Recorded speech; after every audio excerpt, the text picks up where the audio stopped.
30 seconds.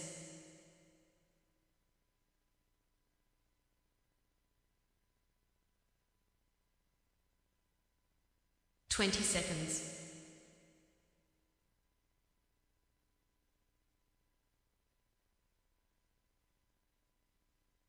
10 seconds.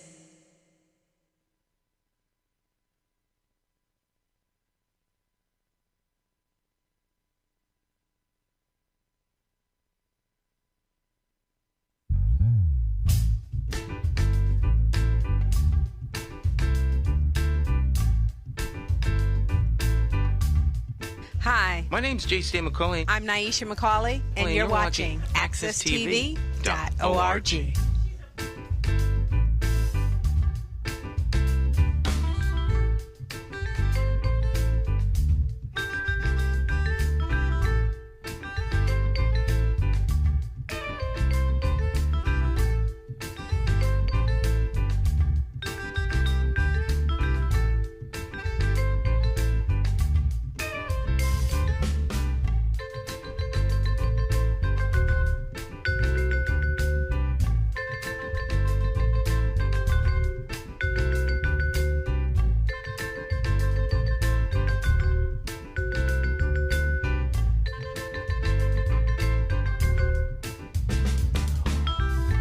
Friends, once again, it's time to get our talk on. This morning, talk with me, your host, J.C. McCauley, along with the champions. The talk we have in studio 1A, none other than Miss Cleo Duke-Wright.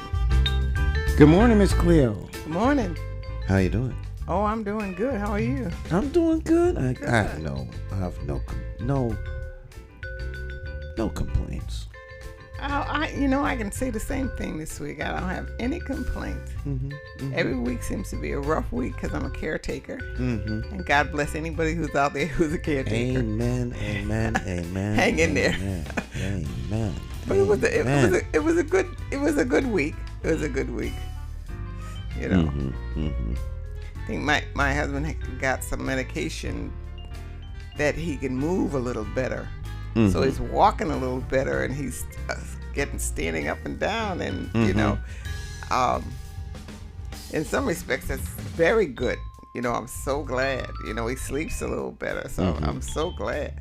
But on the other hand, he's a little more active, a little more talkative, a little more irritating. But it's all good, I guess. Wow. So, this was a very interesting week. A lot going on. Today's supposed to be an election day here in Hartford. It's big election Tuesday. It's what they call Super Tuesday. Connecticut's not part of Super Tuesday in terms of presidential primaries for. So I think there's like 15 states. All having their primary today, so they call it Super Tuesday. But in Hartford, there was supposed to be an election in the 7th district for town committee, and Miss Cleo always is at the polls on election day. So, in theory, we were planning not to do a program this morning. Right. But we didn't really know. At least I didn't really know until yesterday afternoon. I don't think anybody knew. Until... I didn't. So I had to call you up and say, "Hey, well, let's do the show." Right. Because, hey, I'm all ready to do something. Right. And I was all ready to be at the polls for 16 hours, and it just didn't happen. I was kind of excited about this one. I was very excited about this election, and when I heard it wasn't, that was sad. That was sad. So a lot of controversy. Controversy. And I don't even know what I don't even know what it's about. I mean, I know it's about somebody's signature, but I don't know how this came about, why it came about. I mean, were they sneaking in each other's camps, or what was happening? That this is. It gets tight. I don't understand it. It gets tight. like, but I'm saying that it doesn't seem too kosher to me. Yeah. And so it just doesn't. Something's not right. It's politics is about power, control. I'll leave profit out, but power and control. And it's serious. You could say power. I won't say profit, but I'd say money, because it's about power, control, and determining what projects go forward, what money is spent on projects. So, bottom line, do I count? That's my bottom line. Do I count in this mess that they have created between this party, that party, this person, that person, Washington, this judges, Supreme Courts, blah blah blah? Where do I come in? You do. Where do I come in? You to do all count. Of this? You do count. You do count. You know, states making decisions. How would the state make that kind of a decision? You know, with Trump and just so many, the judge, just so many things that are going on, and it just seems that we don't count that these, whoever they are, these phantom people that we never see, don't know, powers that be. Yes, that are floating around, you know, pulling all these strings. I think there must have been a time. I think this has always been happening, but I think there was a time where they said, "Hey, let's give this little bit to the people so they could live comfortably. Let's, you know." But now it just seems, no, we want it all and we'll have it all and bump the people, you know. So I'm feeling very insecure. I'm feeling very insecure about that food industry. I said they don't care if something they put in the food is gonna kill us. They don't care. It's gonna make them some money. It's just, you know, that the health industry, you know, that the same thing. Well, I think that you know, we as consumers of everything that's out there, we consume, we're the base for where the money comes from, or the resource. You're either paying for a product or you're being taxed by a governing entity. And the people actually have all of the power. They just don't exercise it. Absolutely. And so we count when we want to count. So as long as we sit there and stay couch potatoes, right? That, you know, and all of a sudden get mad when something happens. Too late. It's too late. Done. You know. If you know, it hit me as we were talking, because I'm trying to find an analogy or an example, and first thing that comes to mind is, or what came to mind, was the devil. Because the devil can't make you do anything. You know, because scripturally speaking, and the old preacher in me, resist the devil and he will flee from you. And you're not tempted beyond that which you can resist.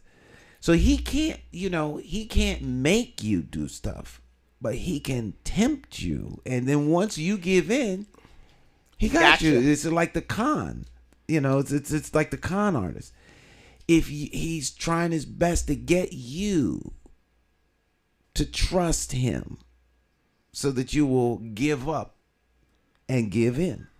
And that's, you know, whether it's we don't know what's in our food. No. As long as it tastes good, if it looks glitzy, shiny, if it sounds good, you know, people are playing to our senses, and they're not trying to help us. No. And at the end of the day, the only ones responsible for what we do is us. So you're constantly fighting these battles each and every day. So if you don't have any kind of strong belief, you're gonna, you know, because temptation is very charming and it'll tell you all kinds of stories of why you should do this or why you should do that. It's telling you all kinds of stories, and you sit there and say, "Yeah, I do deserve this." They got you. Yeah, I worked all week, such and such, taking care of these people.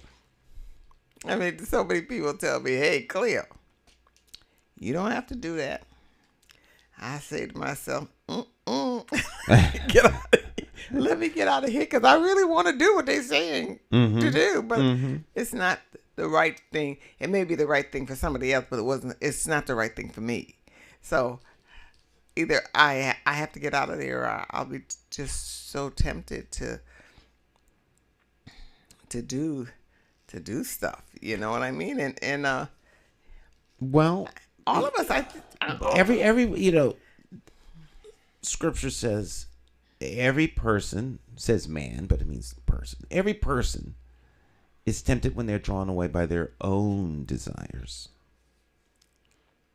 lusts. The same word as desire, but it's translated differently depending upon.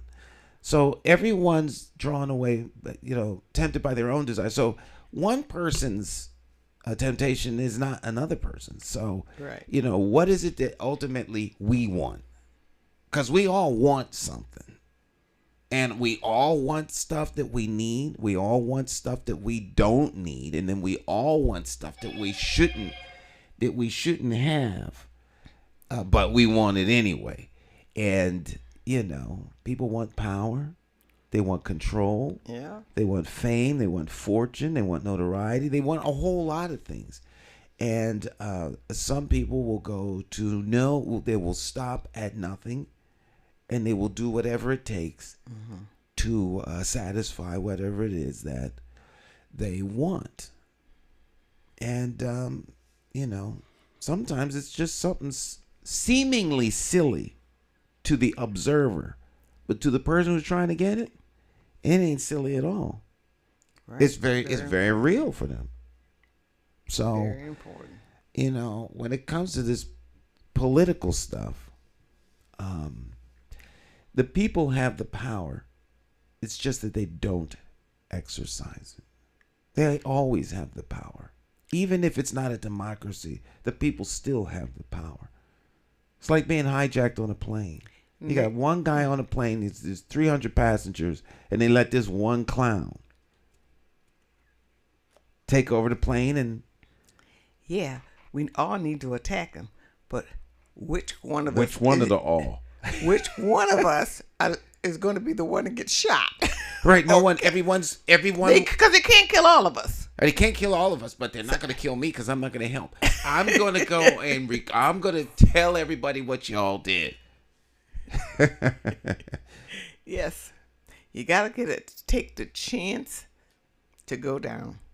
Yeah, in the soup kitchen, I took the chance many times. I'm looking at somebody that's towering over me, and I have to go stop an argument or something. And these two guys are going at it, or somebody is mad at me and think they're gonna bully me.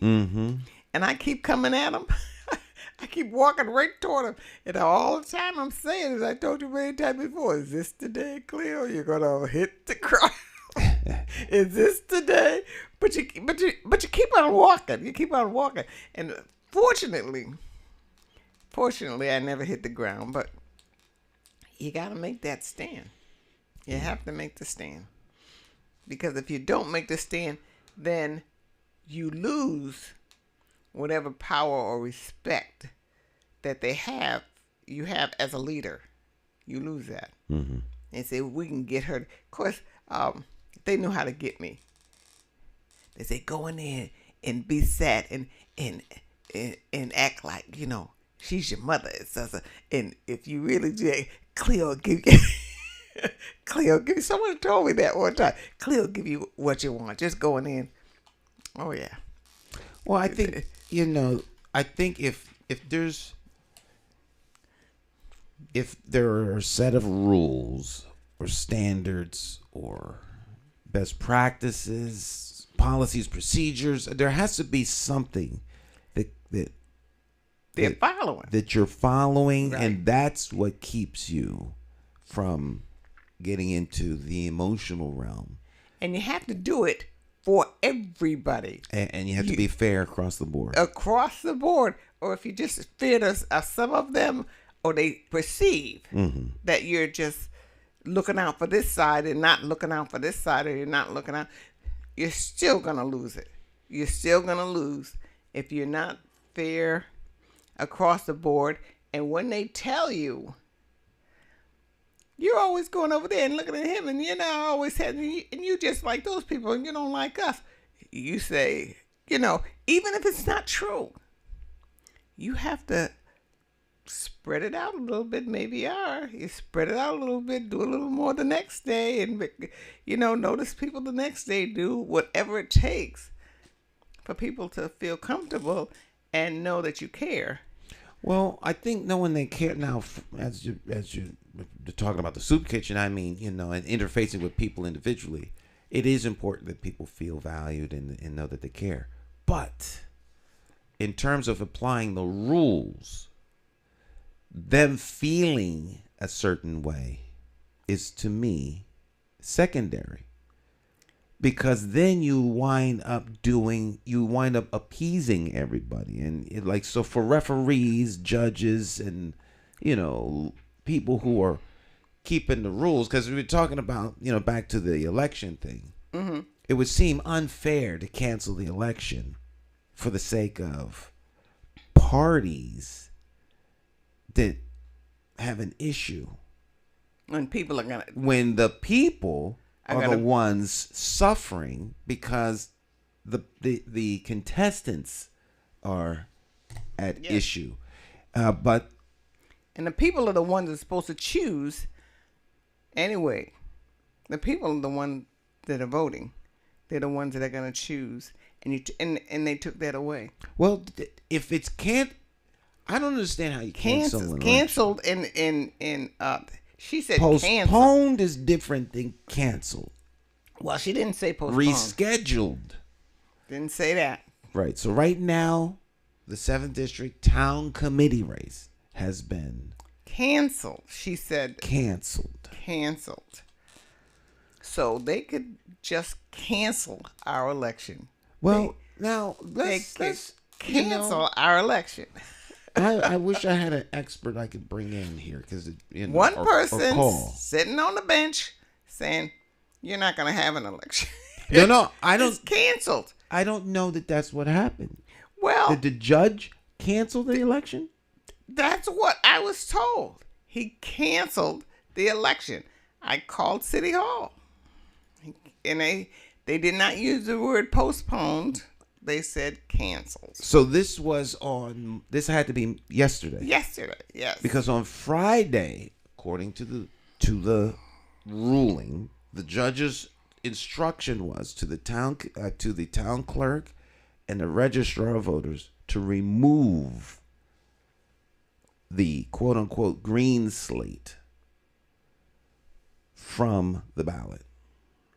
Remove the the names off the ballot, because they didn't have enough signatures to qualify to be on the ballot, because there were signatures that were being challenged, and from what was determined, that the signature was invalid, thus spoiling the entire sheet. So there's 20 or 25 names on a sheet when you go out and get the petition? 25, I think. So if any of those names are entered wrongly, or not wrongly, but if they're, invalid, like forged, then the whole sheet is void. Why? Because those are the rules. Those are the rules as set forth by the legislature. Those are the rules. So if they want to change it so that just the name is crossed, like if someone doesn't fill out the name correctly, or they don't actually live there, then that name is void, not the whole sheet. But if I forge somebody's name, then I guess I'm disqualified as a solicitor. Therefore, the whole sheet is disqualified. That's what I'm guessing. Oh, that's so solicitor. Right. Is disqualified. That the solicitor got all the names. Right. So that solicitor is a dishonest person in this. And so the whole sheet anything he does is out. I understand that. As such, they didn't have the number they needed to be an official slate. So the names had to be removed.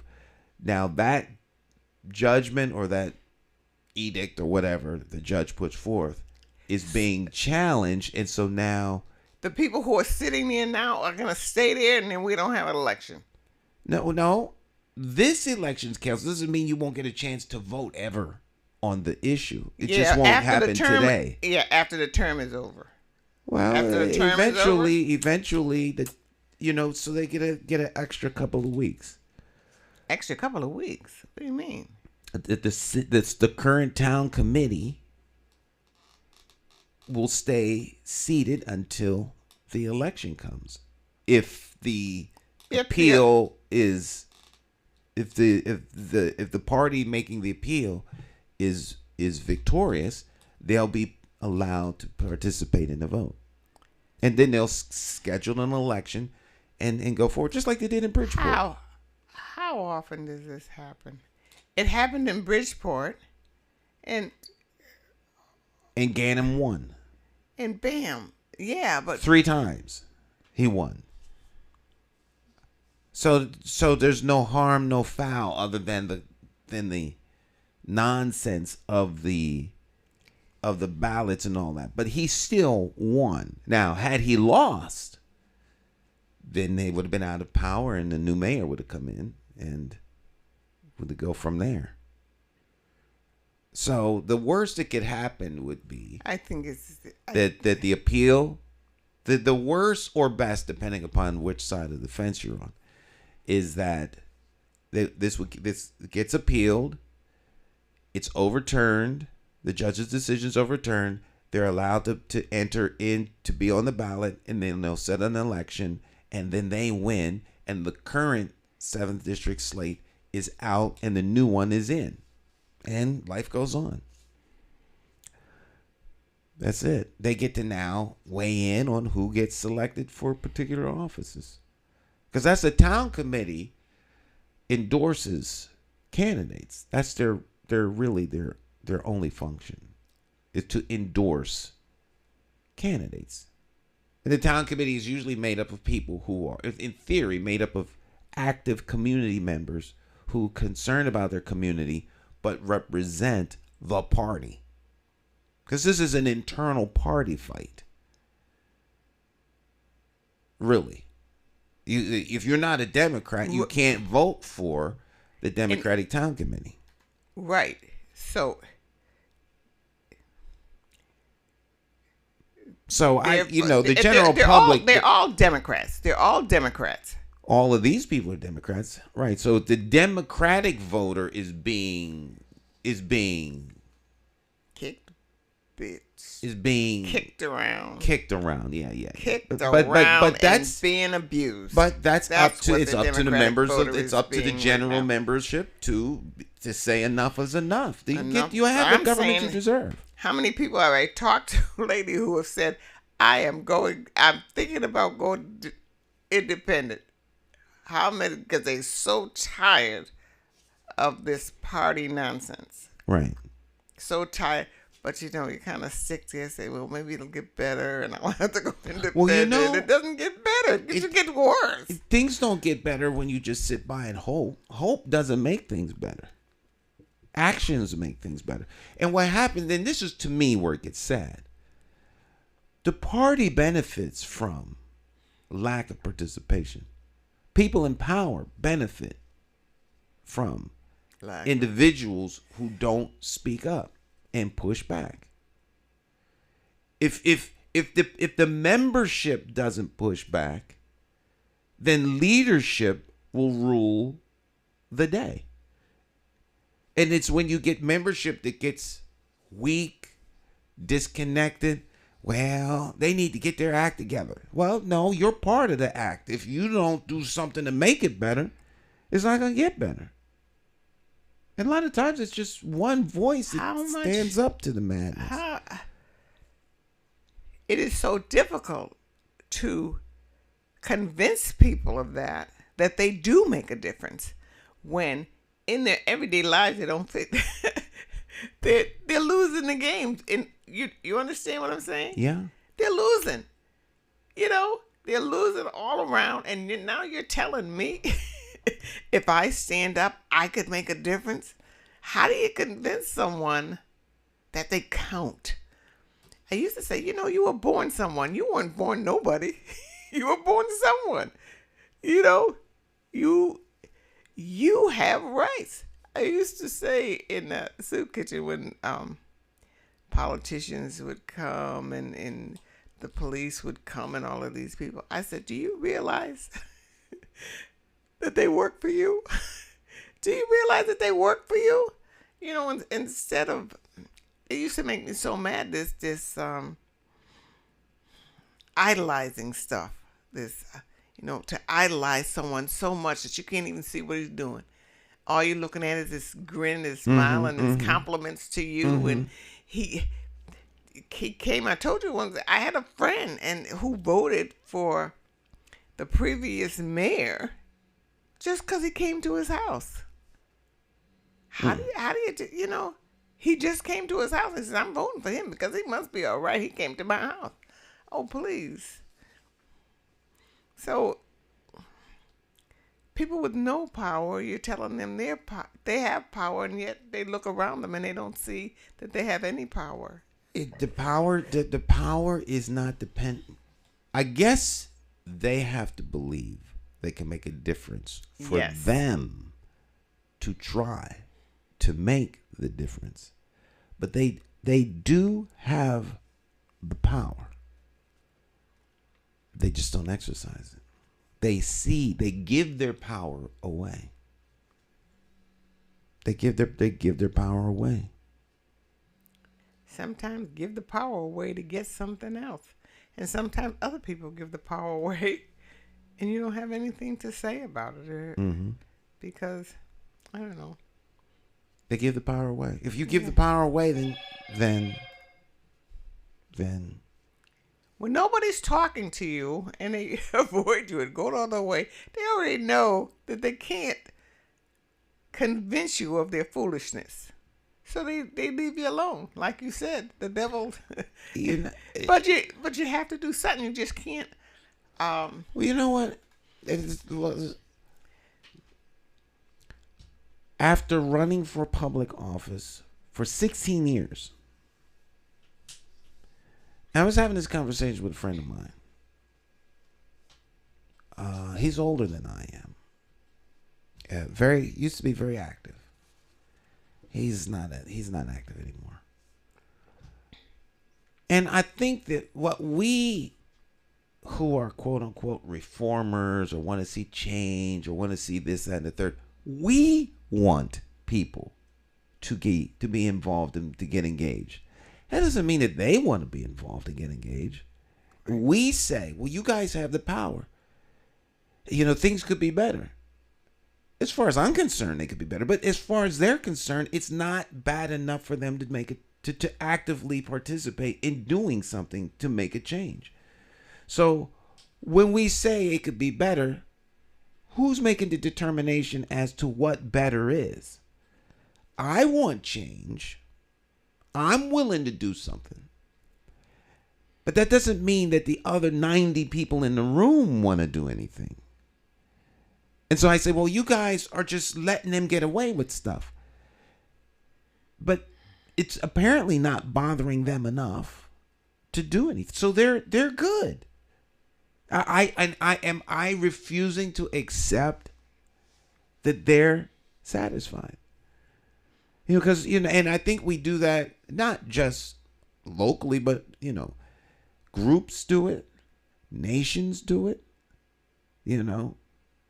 We see people living on the land. They're indigenous. They're in harmony with the land. And we say, well, you need a telephone. You're living out here in the woods with no power, no electricity, no refrigeration, no communicate. How do you all live like this? You need to have the internet. We're going to bring the internet to you and electricity. Oh my God, don't let me do that. And you guys can't live like this. There's a better way to live.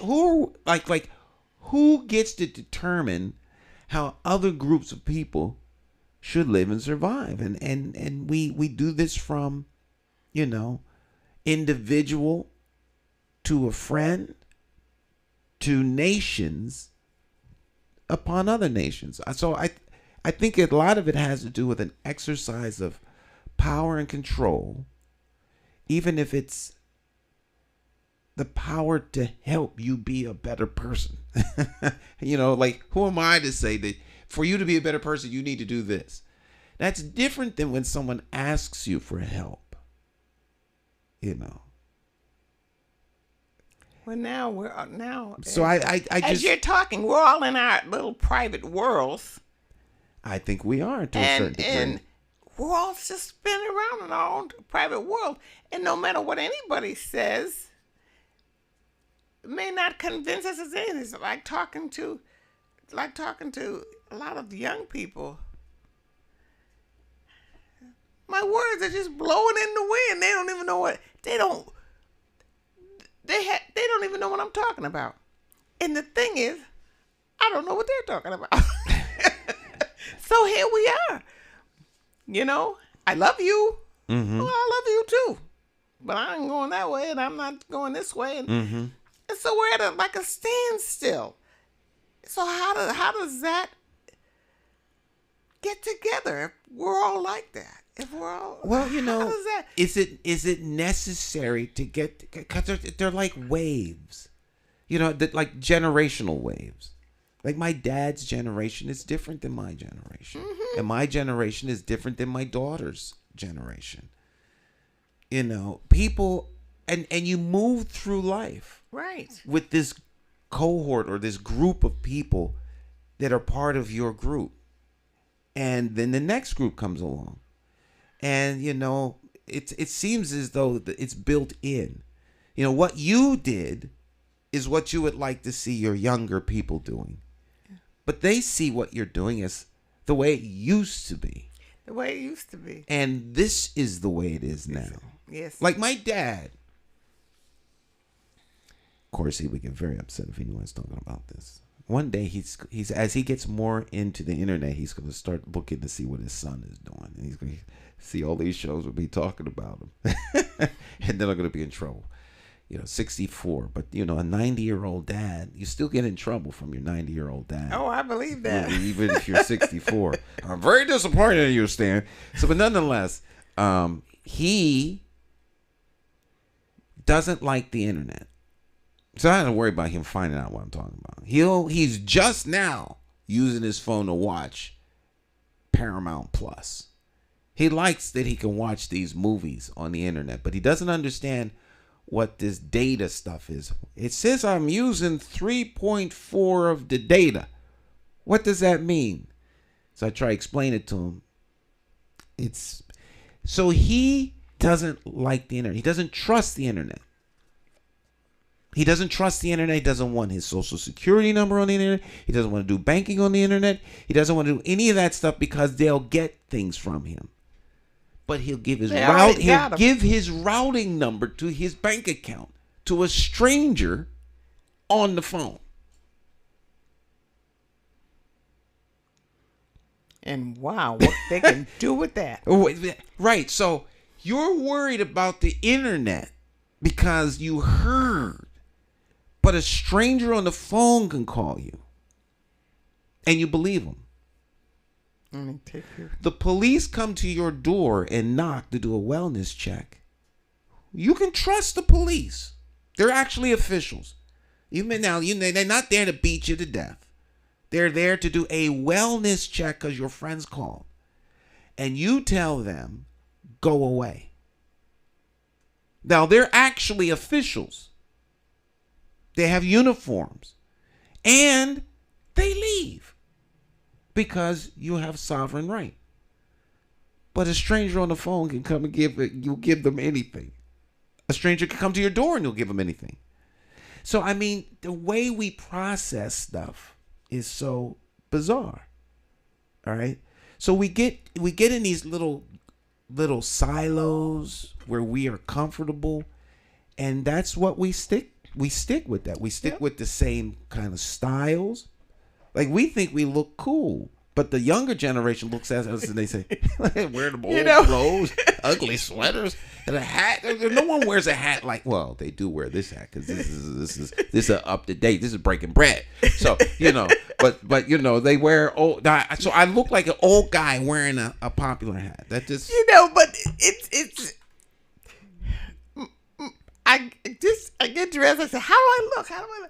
Oh, you look like a stylish grandma. Your chest melted into your stomach. I said, what? I said, what are you talking about? What are you talking about? She said, yeah, you begin to look like Nana, Ma. Well, and I don't mind looking like Nana. Because all we see is these nice young babies with these no fat on them running around. No fat on TV. And, as I'm trying to, lose the weight, get rid of the rolls and all of that stuff. Well, my husband always says to me, you're not going to get rid of the rolls. Stop trying to get rid of the rolls. Leave your stomach alone. He said, you're old. You're not going to get rid of it. My son says, you look fine, just like an old grandma. I just like the way you look, and that kind of stuff. And you're wanting to look stylish and wanting to, well, I'm finished with that. Mm-hmm. I'm just who I am, and I'm finished with that because I'm tired of trying to look. I don't even know what it is, Stan. Just trying to look stylish and sexy and all of that stuff. You know how old I am? It's over. It's over. Look good. That's what I say. Look good, feel good. Look good to you, feel good to you going out there in the world. Because I'm never going to look 25 ever again. Or 30 or any of that. And a lot of older people try to look that way. It's too much work and I'm too tired, and I really want to enjoy my life. I'm tired of working to be a certain weight. I'm really tired. And you know who I'm talking about. I'm tired. Well, I think the younger people live where there's a whole lot of external comparison traps. You don't want to be too far to the left, too far to the right, too far up or too far down. And so you're constantly looking for these social cues from everyone around you to stay in the realm of acceptability, because you have to be accepted by everybody. You have to be validated by everybody. And then you get to a magic age or a magic time or a magic awareness or consciousness where you start to say, hold up. I don't want to be there. Why do I care what they think? That's when you actually are grown. And you're like, it doesn't matter what you think. You don't get to set the parameters for me. And then you graduate from you saying that to you actually living it. Right. And now you can actually live life. And to me, that's the greatest robbery. That by the time you get there, you run out of time. That's right. That's right. The one time that I don't care about what anybody thinks is when the music starts. Mm-hmm. And I start to dance. You like to dance. And I love to dance. And I'm not letting anybody stop me from dancing. And I'll dance. I don't care what step I don't care where my feet go. I just move to the rhythm. And whether it's a modern thing that I don't dance too well to that, or especially to the 60s, 70s, and 80s, I'll be on that floor by myself or with someone. But there was a day when you didn't get on the floor by yourself. You didn't dance with another woman. You didn't get up and dance unless some man came and asked you to dance. You didn't go to a party by yourself unless you had a date, which meant I didn't go to very many parties. I didn't go to very many parties. As a matter of fact, I actually never had a date as a teenager or in my early 20s. No one ever, I got stood up a lot, but I never had a date. So now it doesn't matter. Mm-hmm. And if you didn't know the right step, the dances, you were criticized by that. A whole room of people all dancing the same dance. Yeah.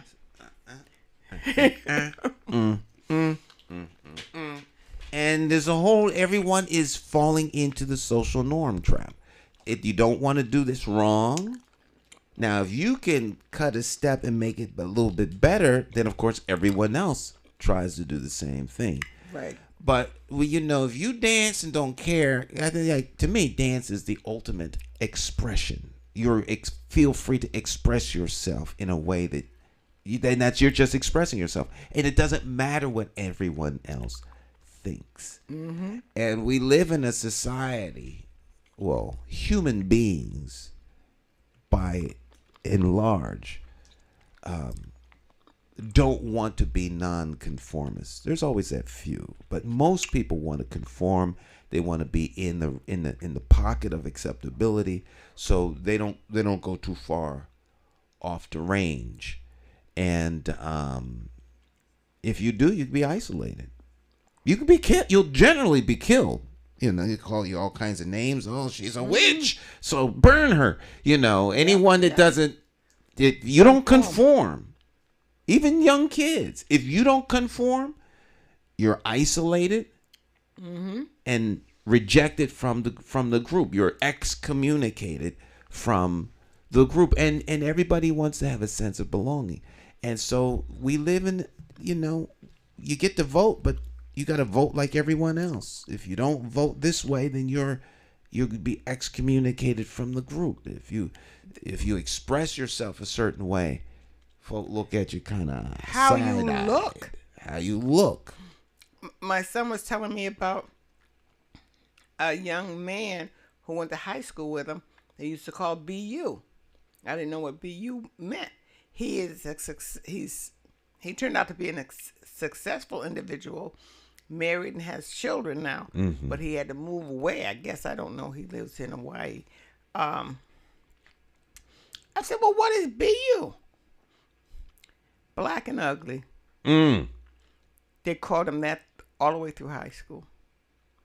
All the way through school. BU. You see BU? They would say, Ma, you see BU? Mm-hmm. Could you imagine what that kid went through? Well, he had to move. And that's what you do. Leave. They say the Bible says a prophet is without honor in his own house.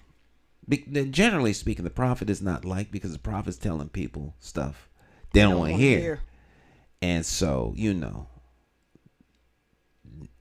without honor because no one wants to hear the bad news you're telling them, or that they have to change, or what they're doing is wrong. And so you will be isolated and excommunicated.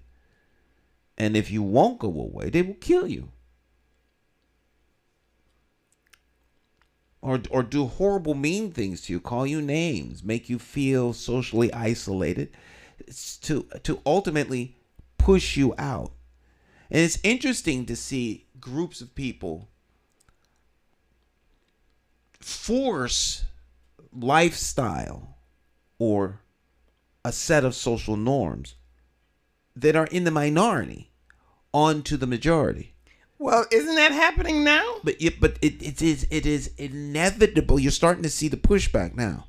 It is always inevitable that the overarching group will only tolerate that for a short time. The pushback is always horrible. Always. So, people do that for the immediate, instant gratification of the idea or the notion of acceptance. When folk go behind closed doors and shut the door, they talk about you like dog. You're not accepted. They just feel social pressure to have a pretense of acceptance. Well, isn't that what happened to us? I mean, so many white folks pretended that they accepted people of color, but when Trump came, you saw the truth. Well, because now people didn't have to put on a pretense. They could be honest. I prefer honesty than the pretense. So, if you are a person of color, and especially, I don't know if this is so, it's shooting from me, an African American, which everybody just calls us all kinds of names, then the racism and the prejudice is so deep inside of us, even that it's subconscious. It's just subconscious in white folks and in black folks. Well, it's part of the social. It's part of the social fabric of America. Right. So why are we? Well, we're not getting rid of it. Yeah, it's. And we're not getting rid of it. It's here to stay. It has been.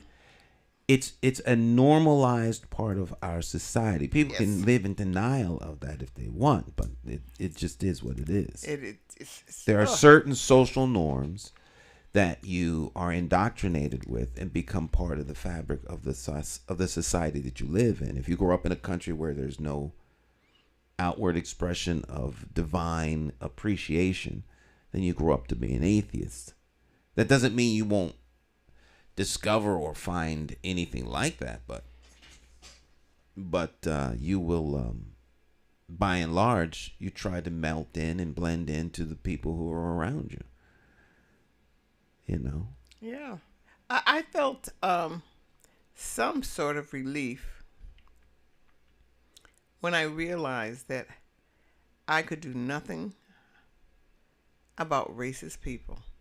Nothing.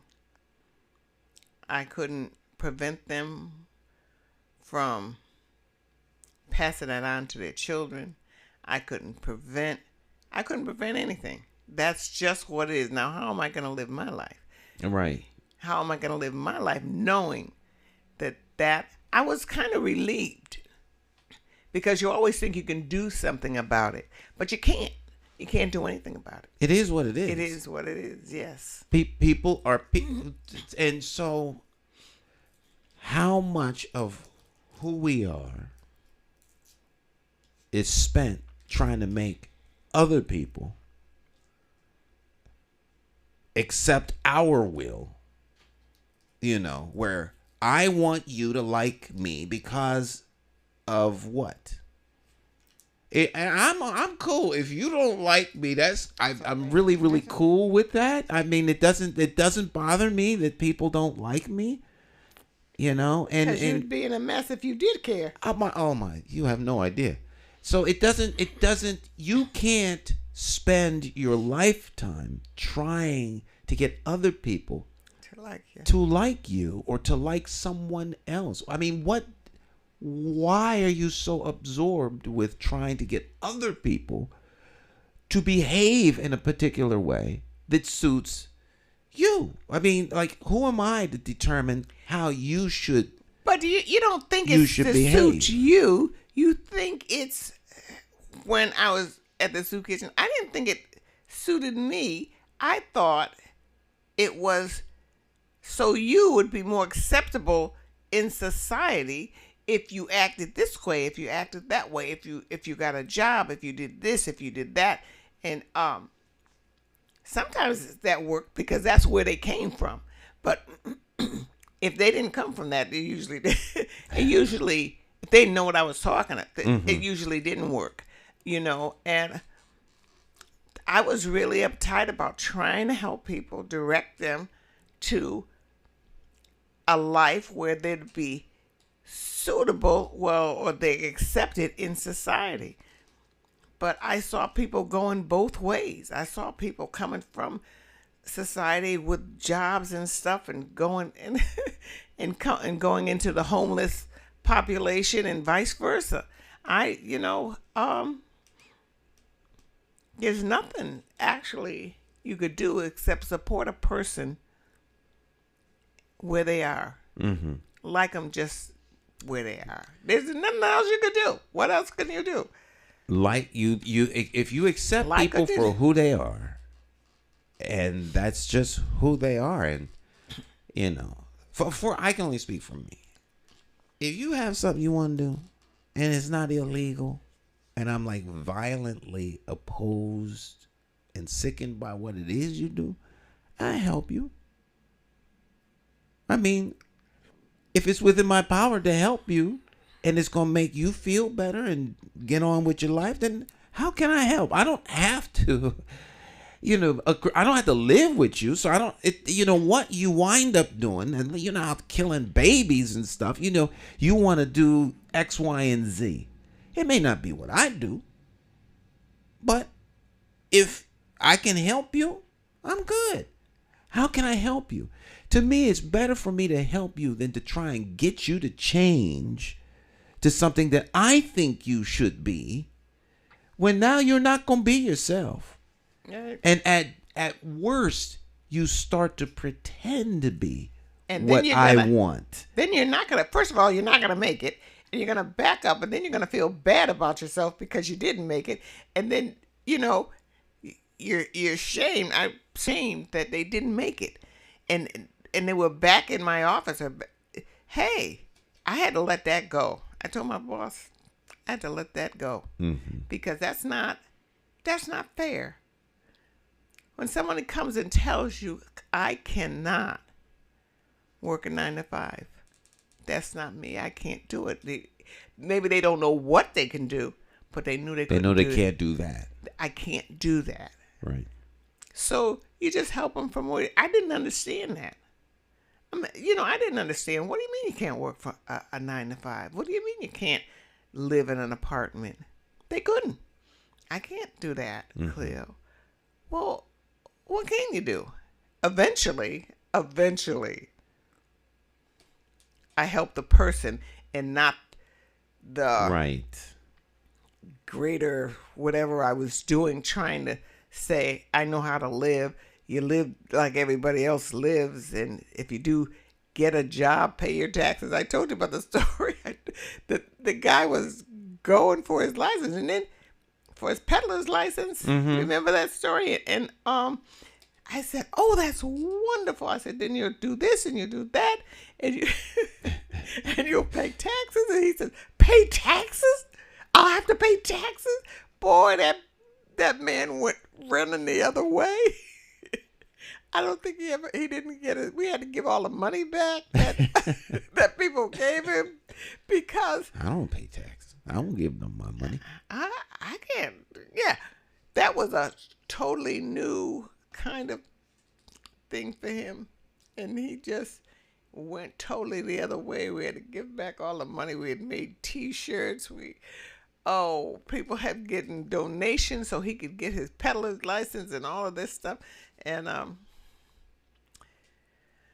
I said the wrong thing, but he would have failed anyway, because that's part of what you do when you're a stable person in society working. You pay taxes, but he wasn't paying any taxes, and I met many people who refused. He says, I'm not paying any taxes. I'm never going to pay taxes. One man said, I'm never going to pay taxes, and when I get old enough, they're going to take care of me. You people can go pay those taxes if you want to, but I'm never going to pay them. And then when I get of age, they're going to take care of me. He had no intention. No intention whatsoever. Never. Of course, he wasn't doing it at all.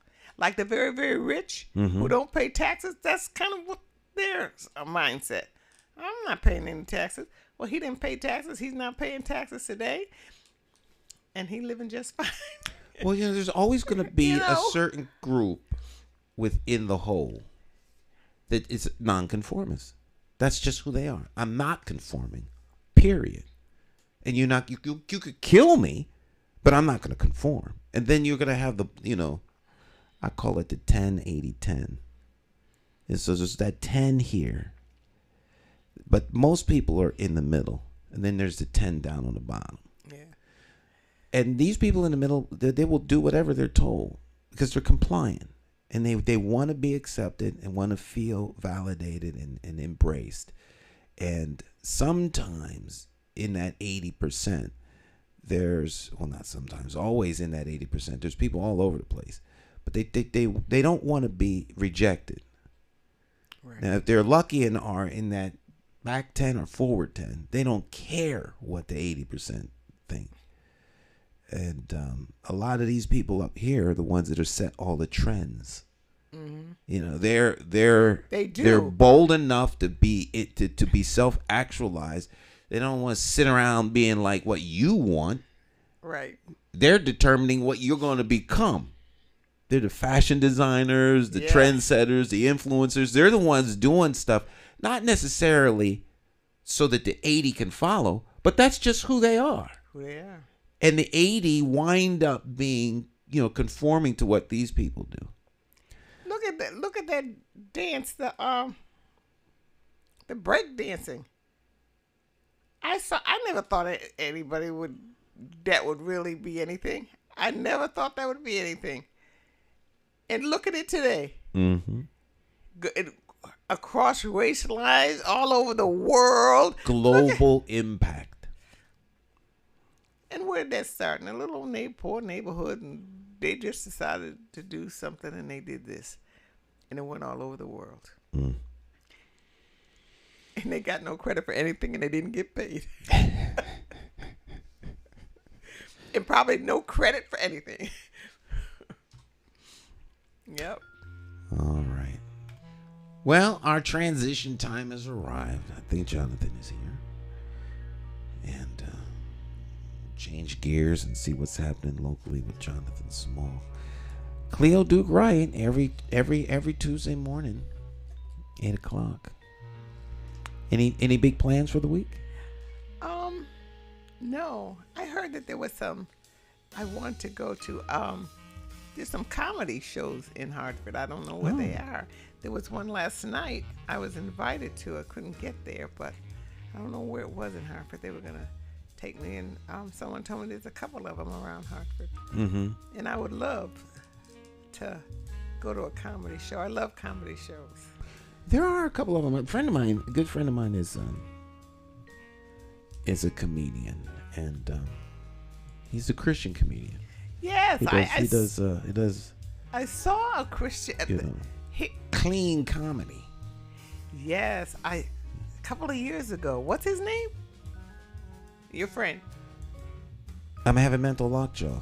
He'll kill me. Oh gosh, he's the host of a radio show on WIHS. Oh, I don't. I'm having mental lockjaw. If he's watching this, he's gonna kill me. But he calls it F-bomb free. F-bomb free comedy. Yeah, I'll have to look his name up because I'm having a senior moment. I just got finished talking to him. I just talked to him 2 days ago, and all Jerry. You know Jerry Williams, WIHS. If I got to tune in now. Well, you got to tune in. He does he does reports and news, and he's one of the on-air personalities for WIHS. He does acting. Oh wow! And I'm missing him. Yeah, well, he's on the circuit right now. He's going from club to club. He's doing the comedy circuit. Really? Yeah. He does a great impression of me. Oh, does he? Oh, I'd love to see that. Jerry Williams. That's my buddy. All right. Stick and stay, my friends. We'll be back with Jonathan Small. And we'll take a short Jay Hogart break. Stick and stay. Morning Talk.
Oh, yeah. Jay Hogarth. Jonathan Small in the house. Good morning, Stan. How you doing, Jonathan? I'm doing fine. I always look forward to every week with AccessTV.org network on Morning Talk Live with Jay Stan McCauley Talk Show. It's always good to see you. I look forward to seeing you. Yeah, we only see each other in person. I only ever see you here. The only time I see Jonathan is here. It's here. That's true. I don't think I've ever seen you. Well, no, we've run across different. I mean, when you was running for the election, I met you. Well, A few times. Even when I was running for election, like 1 year I ran for election, you helped me. I did. I think I helped you actually twice. I helped you. Right. But generally speaking, like during the course of a non-election year, only time I ever see you is here. The majority, 99% of the time. 99%. Maybe 1% of the time. Right. Like I've never seen you at Walmart or shopping. I think we ran into each other one time at Price Chopper, but that was a long time ago. Yeah. And that had to be a long time ago because I don't shop there anymore. You don't shop, and me neither. Right. I stopped shopping there too. You know, live and learn. Strange world, though. You could be part of somebody's AccessTV.org network, and people would assume that we see each other all on a regular time. basis. Right. But no, we actually don't. You know, but that's kind of even more curious. The producers at the network don't see each other. Right. Although it's more limited now. Yeah. With the amount of producers. Right. But back in the day when we were doing all kinds of programs, the only time they ever saw each other all at once was at a producer's awards. Mm-hmm. Might be just like people who work. You go to a company, you work, you see your employees or your coworkers, but then you don't see them outside of work. Yeah. You know, so but I see you all the time. Seems to me like you're always here. Yes, exactly. You know. So anything new going on that you want to discuss? Hey man, you know I'm a talkaholic. I just like to talk. I like conversating with people. Yeah, like some people like going out and playing basketball or tennis or skiing or swimming. I like to talk. Yeah, likewise. Well, I thought about you with Electric Boat, you know, with the hiring, and I kind of tied my life into it slightly, but not heavily. And you made some good points. Electric Boat is hiring. They're doing more than hiring. They're doing everything they can to get people. Absolutely. Right. The latest report I heard was 5,000 positions. They need some engineers. They need some skilled craftspeople. But they also have 1,500 miscellaneous job positions. Oh, yeah. Now, those would be the job that you can go in with no experience. You could go in and become a skilled craftsperson. They need people so bad. Right. That it's hard to find folks in certain trades. No matter what, if you're doing water, like MDC is having a hard time. Everyone is having a hard time because the labor pool is just depleted. Right, but I think what makes this a little bit different is the miscellaneous would be unskilled. I mean, I don't know exactly. No, miscellaneous is not necessarily unskilled. It means that they're like here all kinds of miscellaneous. Like Pratt and Whitney has. I don't know what they have now, but when I was at Pratt and Whitney a long, long time ago, the factory has these wooden blocks that make up the floor. Right. And the blocks were treated. They're wood. The entire plant. Not offices, but the plant. And there was a crew of people whose only job it was to replace those blocks. Right. To put lights in. Right. Security. So there's hundreds and hundreds and hundreds of jobs that would be miscellaneous, if you will. Okay. You know, so they're not going to list them all, but the major jobs they need, skilled labor. But they are out at schools in the first grade teaching people, young kids, how to weld using like Cheese Whiz and crackers to get them indoctrinated into the idea of welding. Right. Now, 10 years from now, those kids will be in the 11th grade getting ready to graduate. And and 10 years goes by like that. Because if you have people that are 5 to 10 years away from retiring, it's going to be even worse. So you have to get your workforce interested in and wanting to do that right now, because they need people they can't find them all over the country. They ran ads during the Super Bowl, during all of the football games. They can't get people. Yeah. Well, I mean, that's a good problem for the job seekers. But I want to break this down in some critical areas, though. I mean, we outlined the fact that there's at least 5,000 positions. It could be more. And there's 1,500 miscellaneous. They need engineers. They need, skilled operators. The scenario people got to look at their situation. I don't know if Electric Boat is unique towards the rest of the country. I think aerospace and manufacturing is growing, and there's a skill gap.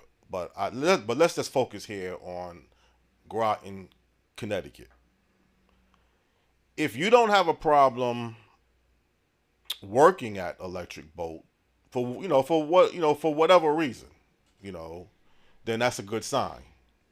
If you don't have a problem living in the Groton, New London area, that's another good sign. For who? The worker? For the worker.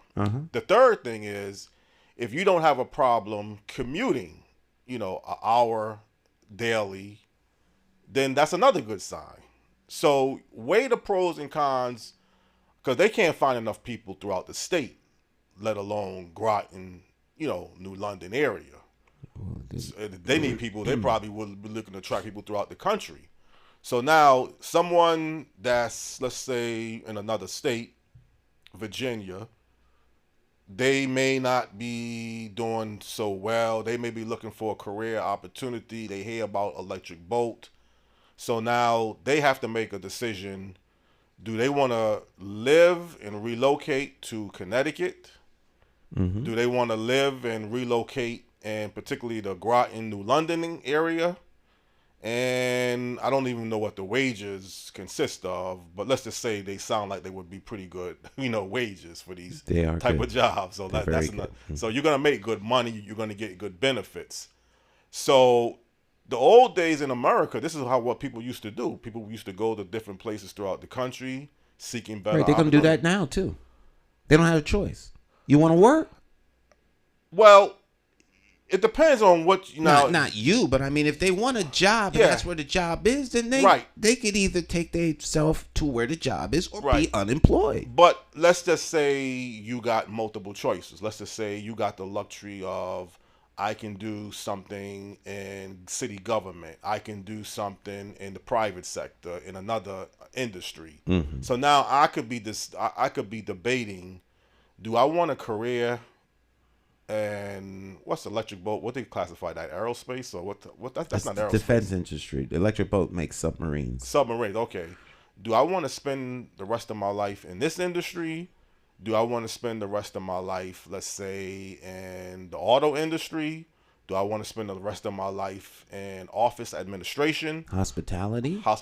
So you have choices. Everyone has choices, Jonathan. Well, no, the late Dr. Assegai, and maybe he's wrong, maybe I could be wrong. Some people have options. You go to options are choices. No, let me break it down. I walk into a restaurant. I got $1,000 in my pocket. I got a menu of every different types of classification of foods that I want to eat. I got hotel choices. I got $10,000 in my pocket. So if I'm dissatisfied with the Marriott hotel, I can go to the Hilton. Maybe under the same ownership, but you know what I'm saying. Different choices. I have $100 in my pocket. I go to either McDonald's or Burger King.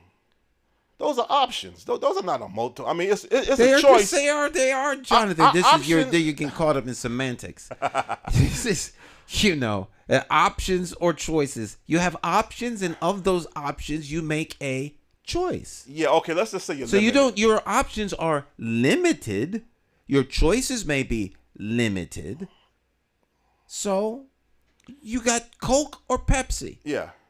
I would like to have hand brewed ginger beer from Right. Maine. Right. That's not an option. It's not a choice.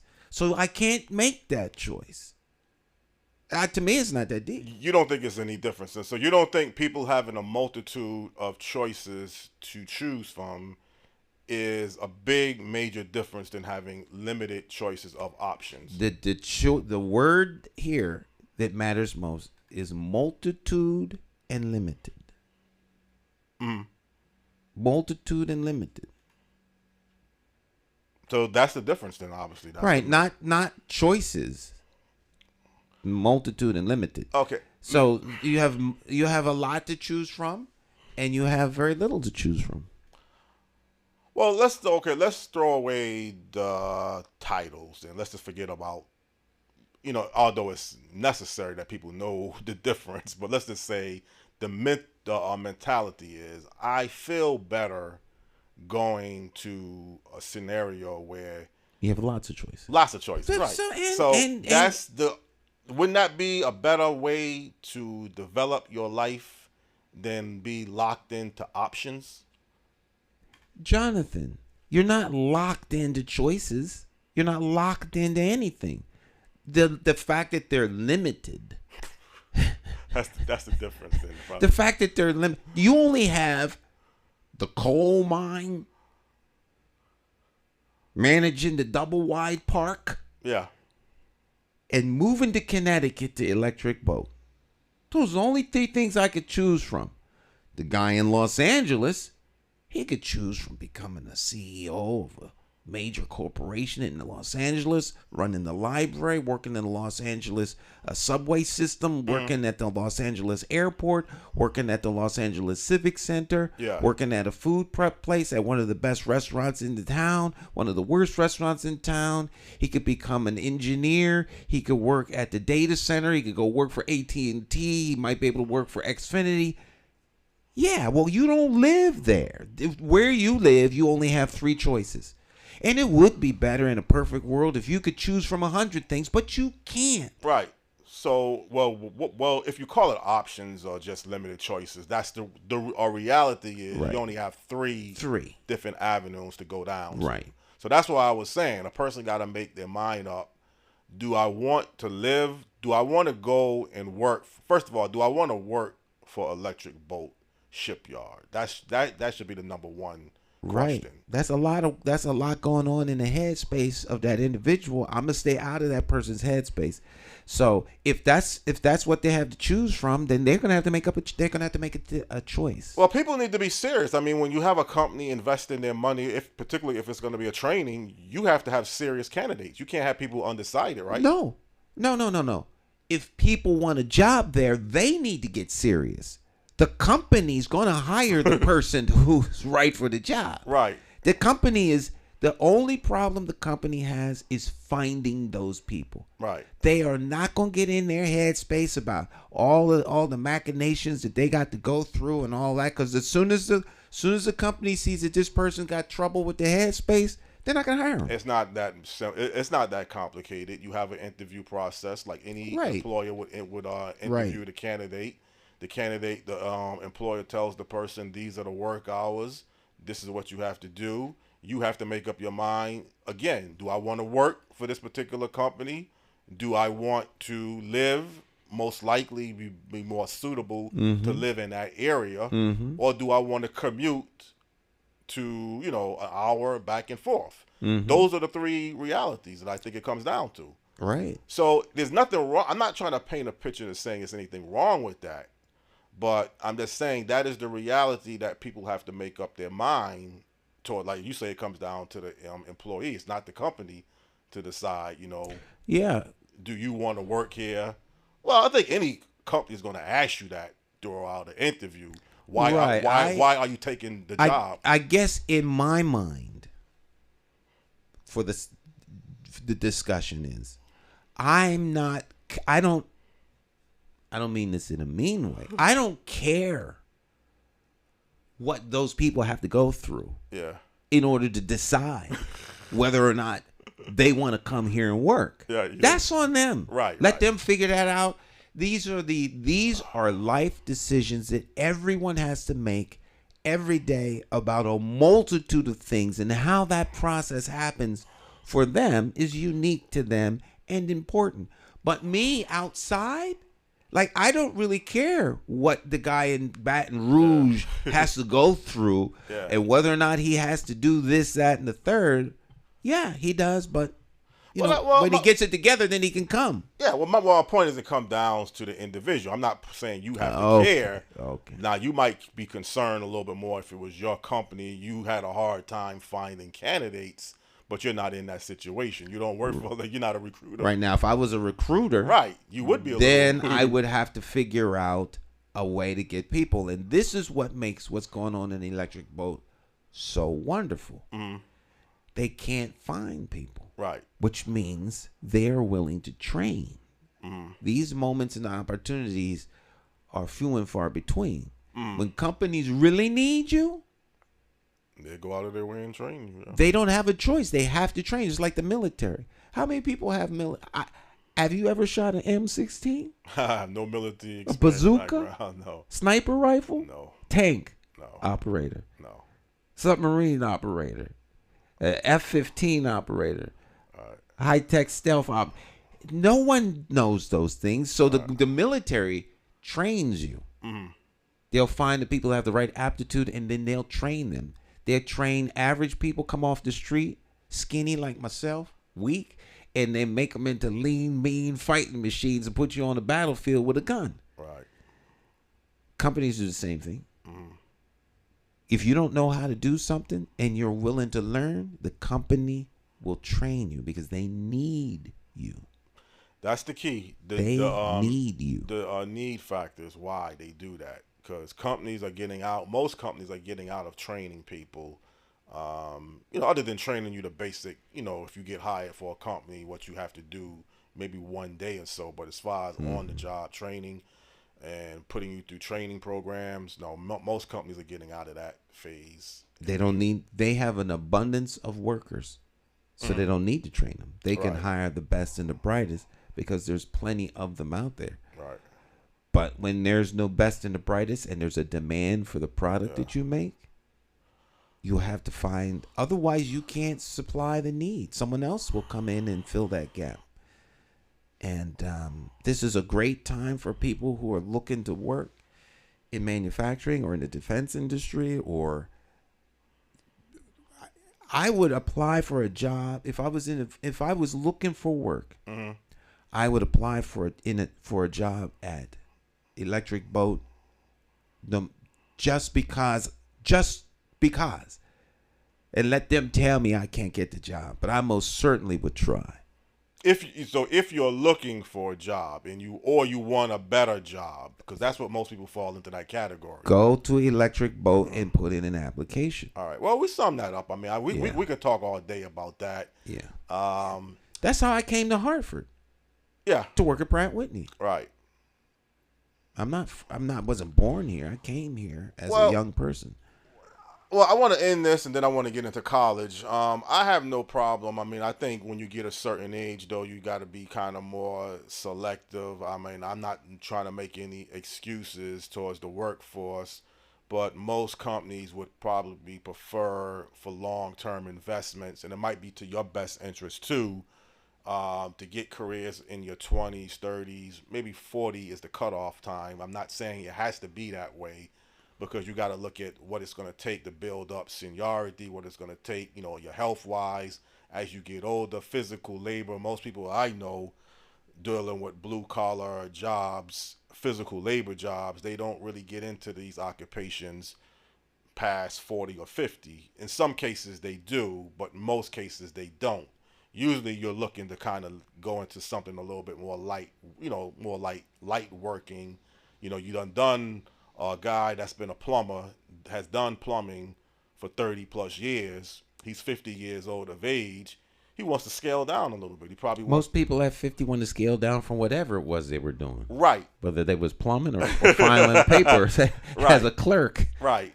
But some people in some circumstances might force you to go into something now for whatever reason. I know someone, brother was a truck driver for a long time. Mm-hmm.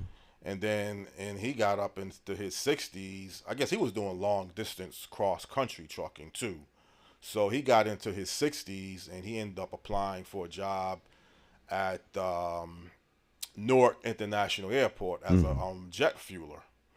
That's a little unusual, but you see what I'm saying? It can happen every now and then. Absolutely. Yeah. But that's not the normal, you don't really go into that, your age at that level. At 60, most people are thinking about retirement. Retiring, right. He was one of the ones that isn't. Right. So that's my point. You could still make a transition, but that's not going to be the norm. That might be the exception to the rule. Chris Powell was talking about Chris Powell, the journalist, or you heard of him. I know. He was on WTIC 1080 radio. I sent you and a few other people a couple of links talking about, he classifies the college scam that we have in America. Colleges and universities, in our particular, he feels it's just too overpriced. It's too expensive. And the key thing he was mentioning is it's designed for the administrative costs more than anything else when you get into student loan debts. I don't know, and I'm not an expert in this field, but I don't know if the president of UConn University making $700,000+ a year is justified to be earning more than the president of the United States of America. I believe it's justified. You believe it's justified? Absolutely. You don't think it's, well, do you think it's a key coalition to the student costs of tuition to pay for the president's salary, that's why universities with their tuition fees are so expensive? He's not paid relative to the cost. His pay has nothing to do with tuition, relatively speaking. That he's getting all this money and the students are paying X. He's getting paid to do his job. His job is to run the university, to make major decisions, to sign contracts, to obligate the university to certain things. He has to answer to his board of trustees. He could go work somewhere else and make twice that much money. But where's the money coming from? Doesn't matter where the money comes from. Well, no, it does matter. It comes from the taxpayers. It comes from the taxpayers and the students. It matters if people feel you're running yourself in this. Okay, nobody forces you to go to college. Let's look at no one's forcing you to go to college, so you decide that you want to go to college. Right. The guy that's running the institution has to do what he's doing because that's his job. Now,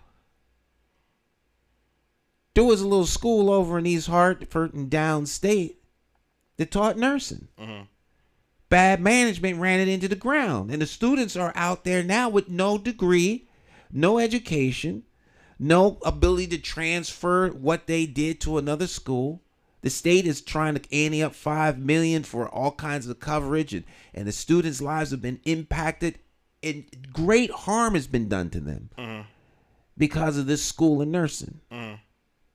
Bad management. Now, wouldn't it have been better to pay somebody that actually was serious about educating the kids and running the institution right? See, you're paying for someone to run the operation. So you pay him a $300,000. See how many people you get to want to become the president of the university. You're not going to find anyone to run it for that amount of money. You're running a major corporation. Yeah. With lots of responsibilities. You're not paying him so that he could be equal to the cost of the tuition. That thinking is wrong. Well, the president of the United States has a big level of responsibilities running the country, and he's paid. I don't want to get into who's making more. I think what Chris Powell was saying was that it's a college scam that exists in America. I think that is true. But that has nothing to do with how much the president of the organization makes.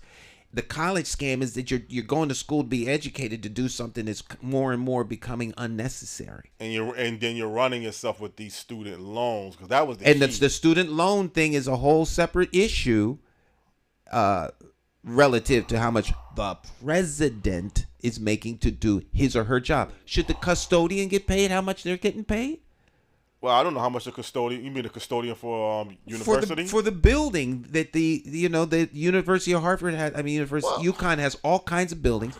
People have to mow the lawn. They have to remove snow. Yeah. They have to do window inspections, room inspections. There's a fire department, police department. There's all these people get paid. So which one should be paid zero or the least amount possible? Because tuition needs to be low. Well, you say it's not a factor towards the student loans and the cost of the university, whether the money is going towards the administrative costs or not. You don't feel like that's even I guess an important factor. Now, it is a problem if you're running yourself into student debt. That problem is on the student. No, I think it's a combination. Well, it's on the student for making a decision. Yes, nobody's putting a gun to the student's head saying you have to go to this university. Now, if the university is misleading people, telling them, well, you come to our university, we can almost guarantee you a type of job that will offset the cost of what it costs for you to pay for your tuition and the type of income you would need and have to have a good lifestyle. And then all of a sudden you get this degree and you find yourself not earning the type of income and getting the type of job opportunities that you went to school for. I think it is a factor that the university is misleading people. I don't know about that. Well, if I go to school and I get a PhD in the philosophy of religious studies, well, like, where can I get a job? With that degree, I mean, like, what kind of job can I go and apply for? That's not on the marketplace. Yeah. That's on me. Right. I'm the one that decided to spend my time and money on that. Mm-hmm. I'm the one that borrowed money to do that. Right. It's not the university's fault for offering a course and teaching me what I paid them to do. Yeah. And that's the university's fault? Well, I think Chris Powell doesn't think it's a college scam as he classified going on in America. He just said college tuitions and universities are too expensive. He said it's a tremendous value. I don't doubt that is. Yeah. I think that's a fair statement. The marketplace apparently can command that kind of salary or pricing because people are paying it. The market, if people stop paying it, the prices will come down. Will come down, right? Now, if everybody wants to get a little bit more, you want more money where you work. Everybody, yeah, I do. Everybody, right? So everyone wants more money. Most people don't want to work for free. No. So, and then they see someone else get a raise, they want a raise. Where's the money come from? It all comes from the consumer. Yeah. Well, again, you and I mean, you sound like you're well knowledgeable enough towards the responsibilities that the president of a university has to go through. The president of the university or any organization, well, not any company, any organization that has multiple hundreds of millions of dollars on a budget, right, has work to do. They're not there just collecting a paycheck. That's not a walkthrough job. Yeah. You have big responsibilities. The president of the United States has huge responsibilities. Let the country go. The president of the United States is not being underpaid. No. Well, whether the president of a university deserves more than the president, maybe that is something that you can look at and question. $700,000, and some university presidents make close to $1 million. So God bless them. It's not for me. God bless them. But Chris Powell was just focusing on the college scam and the cost of tuitions. I mean, if you're paying over a 4-year period $250,000 for college tuition, and that money has to be paid back at some point. Either you don't pay it back, you have bad credit for the rest of your life, and any money that you get automatically could be subtracted from what you owe for tuitions. Well, it's not good on your record to be in student debt. Well, then people need to think about these things before they take out these exorbitant student loans. There are other ways to get educated. Right. You want to go to the best colleges that there are, then they're going to charge you money. You can always go to community college. Right. If you just want to inquire the information and learn. Right.